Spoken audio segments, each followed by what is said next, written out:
Quinoline derivatives have shown promise in the treatment of various ailments, such as cancer, epilepsy, pain or inflammation, and cardiovascular diseases. This past year, I have used a derivative of quinoline, 8-benzimidine-quinoline. Through CH functionalization of 8-benzimidine-quinoline, it is hoped that there will be greater ability to access various products to treat some of the above conditions. CH functionalization occurs when you switch a hydrogen bond substituent in a molecule for some other substituent. It can be almost anything, an amine, an ester, a carboxylic acid, a ketone, or even a nitro group. My predecessors, Maria L. Murray and Joseph P. LeConte, discovered a pathway for the CH nitration of 8-benzimidine-quinoline using nickel nitrate hexahydrate as a catalyst. This means that they developed a way to add a nitro group, like the one shown in blue in the chemical structure on the right. The goal of my research since August of 2020 was to optimize the yields of this nickel-catalyzed nitration by screening reaction conditions for nitro source, oxidant, atmospheric conditions, and other possible factors. What this looks like in practice is just performing a series of reactions that differ in only one of these variables.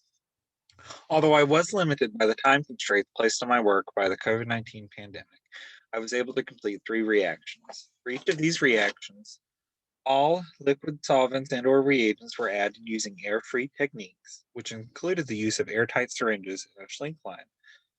Before any nitration reaction could be undertaken, however, I had to synthesize the starting material that I used over this past year. As with almost any reaction, this left a number of impurities that had to be removed before any reactions could take place. Otherwise, my results would be invalid because it is impossible to know whether or not those impurities had an impact on the outcome of later reactions.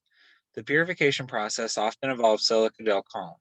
The first silica gel column was conducted using gradient dilution 18:1 to 4:1 hexanes to ethyl acetate. NMR spectroscopy was used to analyze the starting material for impurities. For NMR spectroscopy, each of these little peaks, shown here in this picture, corresponds to a hydrogen or group of hydrogen that share a similar place or environment in the molecule. These NMR indicated the presence of continued impurities, so I turned to another common purification method in the laboratory, recrystallization. First, recrystallization was conducted using 95% ethyl alcohol, and then a mixture of hexanes and benzene were used. Neither of these methods seemed to work, so I proceeded with a few nitration reactions. These reactions were conducted in a similar way to what is shown in the schematic on the right. 2 of them involved nickel catalysis, while 1 of them did not. Also, 2 of them, the same 2 that involved nickel catalysis, were conducted under nitrogen atmosphere. 1 of them was conducted using an air balloon.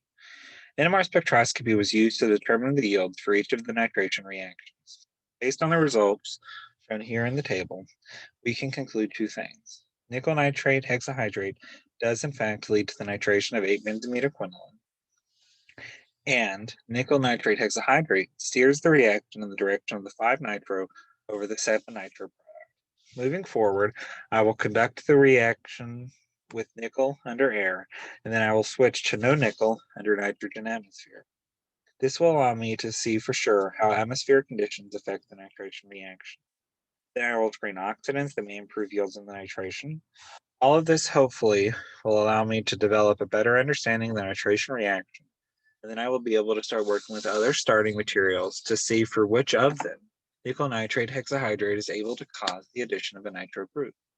Finally, I hope that I will be able to come up with an understanding of not just the fact that nickel is able to cause a nitration, but also specifically how it is able to do this.